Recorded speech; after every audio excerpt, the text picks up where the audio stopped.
the person I wanted to shout out, since we're talking about triple doubles, this is an alley-oop for you, bro. Yeah. Last night, Russell Westbrook put up 35, crazy, 14 boards, and 21 assists. 21 assists. This is Magic and Oscar Robertson territory. First since Magic,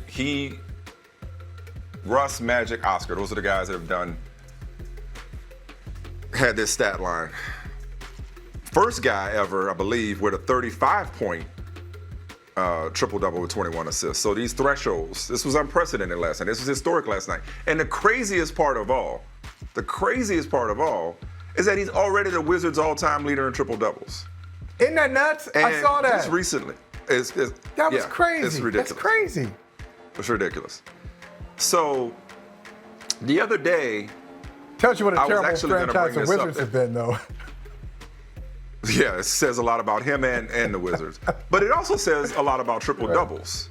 Also says a lot about triple-doubles. And because of pace, triple-doubles don't necessarily mean what they used to mean. A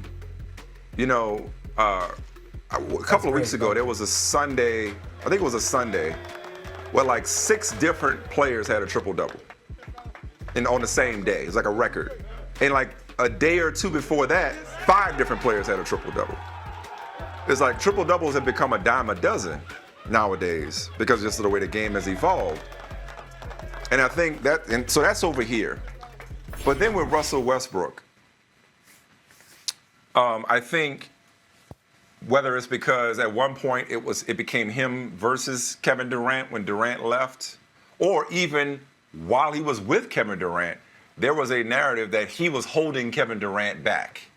That he was the reason why Kevin Durant couldn't get over the hump. Or Kevin Durant wasn't as great as he could be, which I always thought was BS. But Kevin Durant wasn't as great as he could be because of Russ. And then when Durant left for Golden State, Russ got the blame, even though Russ was the loyal one, and he stayed until he didn't. The Paul George thing didn't work. They broke that up. George goes to the Clippers. Russ goes to Houston. The rest is history. Because Russ has been so polarized and because of the proliferation of triple-doubles in recent years, I think what I'm getting at is we might be guilty of taking Russell Westbrook for granted, which I know is music to your ears. He made it. There was that year, the first year when he did the Big O and he averaged a triple-double for a season, only to do it the next 2 seasons, if I'm not mistaken. And so it just became, okay, this is just what Russ does. And it's one of those things where, again, and his shot, his shot has been broken for the most part, especially the last couple of years. Although he played great last year until he got hurt. He was playing great last year until he got hurt, in fairness. He was. He changed. But he had an awful start. He had an awful start to this season. Is not a good shooter. And I think Scott Brooks spoke to this. We focus on all the things that Russ doesn't do or the things that he isn't, as opposed to really just constantly and consistently appreciating what he does do. Basically, Michael, there's never been anybody like him in my lifetime, at least, in terms of his style of play, in terms of his intensity, in terms of his commitment. And last night was just this reminder, like, we are witnessing one of the greatest players in recent memory who, because of what he hasn't done or what he isn't, I think it's taken for granted to some extent. Yeah, one of the amazing things about him is his size. I think if you took away Google from people, if you took away basketball reference from people and you said, how big is Russell Westbrook? I don't think anybody would go under 6'4". He's 6'3". Now, he plays big. He looks taller than that. He plays huge. But he's 6'3". So that's one of the things. He's a strong player. He's a passionate player. I love that about him.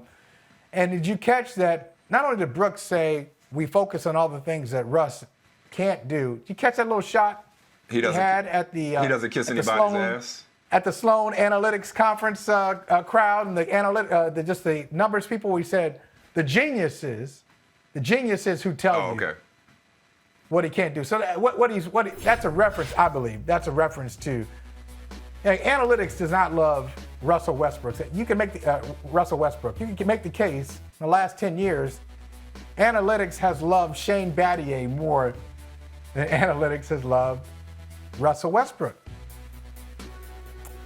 Look, I think he's a misunderstood player. I'm not talking about his personality. I'm talking about just what he brings to a team. Well, that's part of it too. And look, is this a compliment or is this a slight? I'm not sure. He reminds me, not in the style of play, but he reminds me of AI in this sense. Larry Brown finally said, okay, to get the best out of AI, you know what I got to do? Clear the scores. Let me get the scores out of the way. I'm going to AI is my score. I'm going to have Eric Snow around him and Tyrone Hill and George Lynch and all these other guys, Dikembe. But my score is AI. He's just going to do his thing. He really didn't have a position. I'm going to let AI just do it because that's where he's most successful. And it's not a coincidence. I know he's had triple doubles with Bradley Beal on the court this year. But it's not a coincidence that he has a game like that without Bradley Beal. Bradley Beal is dope. I love Bradley Beal. I just feel like Russell Westbrook at his best, you got to kind of build the team around him. You got to build the team around him. Okay, but but there's a reason you talk about analytics not liking him. Or is that a slight? No, it's not. No, it's you don't mean it as a slight, but it is. Nor should analytics like. Well, that's what I'm saying. Westbrook, Maybe it's both. Analytics do not paint a rosy picture of his game. But both. You're right. That's exactly what I'm getting at. More than one thing can be true at the same time, as we're fond of saying. Russell Westbrook can be great. He can be fun to watch. And you could still not win with him playing the way he plays. That's just a fact. I don't believe. I'm not gonna say it's a fact. I don't believe. Sounds that like he's ever Brooklyn. Going to, nor will he ever. I don't know that he can ever win, or you can ever win with Russell Westbrook playing the way he plays. Now I'm basing that on the fact that he didn't do it in Oklahoma City. It didn't happen in Houston. It's not going to happen in Washington. Is that because of him or just circumstantial? I don't know. But what it really speaks to is the absolute nature of our evaluation. So because somebody didn't win a championship, then that must be something wrong with them. And that's probably an unfair overstatement to make. But I don't believe that Russell Westbrook's style of play is conducive to sustained and ultimate team success. But he can still be fun, and he can still be a great player. And I was just going to add to your point. I do think personality does have something to do with it. Because Scott Brooks said this, people don't realize, or they don't want to realize, because he doesn't kiss anybody's ass, he's going to go down as one of the best point guards of all time. He's not warm and fuzzy. From a media standpoint, he's not accessible. He's ornery. Right. Right. He's not somebody who, like, if you want to talk about old school, he's a killer. He doesn't like his opponents. He's always getting into it with somebody, And so I think for that reason, there's a maybe place he for doesn't him. get his just due. There's a place for him. It's in the NBA, and it's on March 29th. And it's watching him put up historic numbers. It's watching him stuff stats the way nobody else can. It's watching him dominate a game, scoring, rebounding, and assists. He's unique, but I don't believe that style of play. I don't think you can win a championship with Russell Westbrook playing like this. But that doesn't mean I don't enjoy it. In all fairness, and let me just point out your contradiction. No, please be fair. If I'm being please point it out. Yes. Point it out. Because you were talking about Kevin Durant when you said, "Hey, you people." When you talk about you people, that you and Steve Nash with the straw people, you and your straw people. Oh yeah, you'd say that he's never won if he had done it the old-fashioned way. So when you said Russell Westbrook didn't win in Oklahoma City, who was there with them? Durant was there with them. Yeah. Durant was up 3-1, but so was Russ.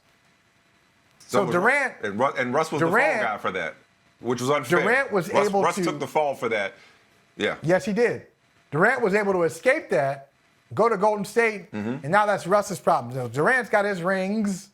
He's got his finals MVPs, plural. Russ got nothing. So now Russ goes to Houston. Hey, they're up again. Well, not necessarily. Not really. They weren't up again. But he goes to Houston with Harden. Yeah. He goes to Houston with Harden. They don't win. Who's that on? Yeah, they lose to the eventual champion. They lose to the eventual champion. They lose to the shame in losing to LeBron and Anthony Davis. They lose to the Lakers, and he had been compromised. It was COVID and injuries, if I'm not mistaken. And he was playing phenomenal basketball last year. So thank you for pointing that out. You're absolutely right. It's like we look at it like a failure when maybe it was circumstances. And you know what? I think Russell Westbrook could have won. Who knows? Who knows if this is true? You tell me if you think this could have happened. If Kevin Durant goes back, Harden's already gone. It's Westbrook, it's Durant. If they stuck it out? Instead of going to Golden State, could those two win together? I mean, they were really productive. Could they have done it together? Could they have eventually? Could they have broken through? I think they could have. I think probably so. I think he can. I think it's in him. But now. All right, let me rephrase it then. Let me rephrase it. And he's not the best player right now. I don't think you can win a championship just because he's so inefficient. And I'm sorry, he can't shoot. But that's okay. He's still great. He just can't shoot. I don't think, but it doesn't stop him from shooting. I don't think you can win with Russell Westbrook being your centerpiece. But that's not a slight. That's not a slight. That's not a slight. I don't mean it to be a slight. You can't sing. I'm telling you. I am here to celebrate Russell Westbrook. I am here to celebrate Russell Westbrook for what he is, not what he isn't, what he's done, not what he hasn't. That is my sole intention here. I'm sorry if it doesn't sound like that. Maybe I need to choose my words better. But I'm saying I think more than one thing can be true. He can be fun. I can respect him. I can appreciate him. We can celebrate him, but still recognize that his game just ain't my cup of tea. Game just ain't my cup of tea. You ready to catch your breath, take a break, and come back on the other side? Wow. Not your cup of tea. And when I say my cup of tea, I'm strictly talking about when it comes to building a championship team. I do. Okay. Again, he can be fun to watch. He can be incredible. He can be great. But I'm talking about the shooting, the inefficiencies. I guess I'm an analytics nerd. What can I say? Out of those three, I'm an analytics nerd. Out of those three pillars in OKC hands, that's true of two of them. Durant plays well anywhere, but if Harden's your best player, you can't win a championship. And if Westbrook is your best player, you probably can't win a championship either.